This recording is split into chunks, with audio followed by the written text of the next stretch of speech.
पता है कि समाज में काम करने के साथ साथ मुझे मेरी संतानों को भी मनुष्य बनाना है, उनमें मानवीय भाव भरना है। होती है, लेकिन उसे मालूम है कि अर्थ कमाने से ज्यादा मेरे संबंधों का अर्थ है। अगर अर्थ के चक्कर में संबंध का अर्थ समाप्त हो गया तो मैं मरुधरा की सरस्वती बन जाऊंगी, और भारत की नारी मरुधरा की सरस्वती कभी नहीं बनना चाहती। वो तो कल कल करती गंगा की तरह प्रवाहित होना चाहती है अपने गंतव्य को प्राप्त करने के लिए। हाँ, जिसकी चर्चा भी अभी हम आदरणीय अंजू जी से सुन रहे थे। मध्यकाल आया, राजनीतिक गुलामियों का काल आया, नारी के सम्मान के ऊपर चोट पहुंचाई गई। तब भारत के पुरुष समाज या जितने भी हमारी सामाजिक ताना बाना था, वहां कुछ मर्यादाएं हमारे लिए निश्चित करना जरूरी हो गया।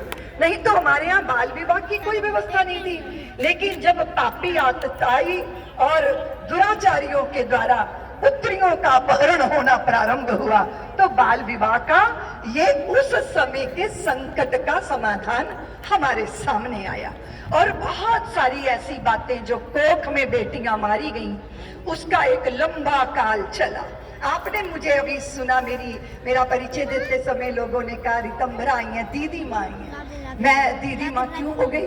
क्योंकि मैंने अस्पतालों के पार्श्व में कचरों के ढेर पर रुदन सुने थे, वो कन्याओं के रुदन थे। मैंने पूछा था तुम कौन हो? उसने कहा दीदी माँ मैं कन्या भ्रूण हूँ, मेरी माँ ने मुझे कोख से नोच के कचरे की पेटी में फेंक दिया।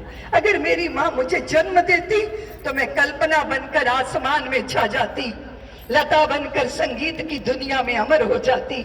मेरी माँ मुझे जन्म देती तो मैं देशद्रोहियों के सीने पर पैर रख के माँ भारती की आरती उतार लेती।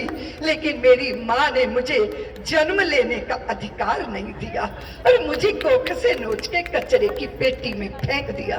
तुम कुछ करोगी दीदी माँ? मैंने कहा मैं करूंगी, घर घर जाऊंगी, अलख जगाऊंगी। मानवी तू सर्पनी नहीं है, क्योंकि सर्पनी अंडे पैदा करके तुरंत अपने अंडे खा जाती है।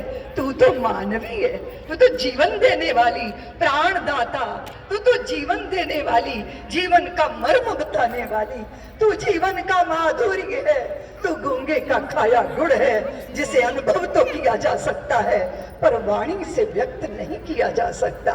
एक बात स्मरण रखना देवियों, अगर शरीर पर कोई फोड़ा पैदा हो जाता है ना तो इलाज फोड़े का किया जाता है, शरीर का विरोध नहीं किया जाता।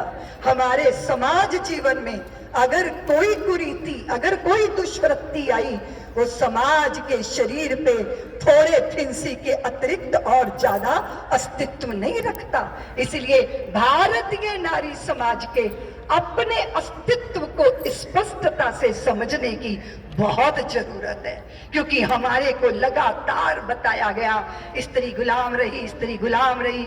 आप भारत के वांग्मय को उठाइए, उत्तर प्रदेश छोड़िए, मध्य प्रदेश, वो प्रांत छोड़ दीजिए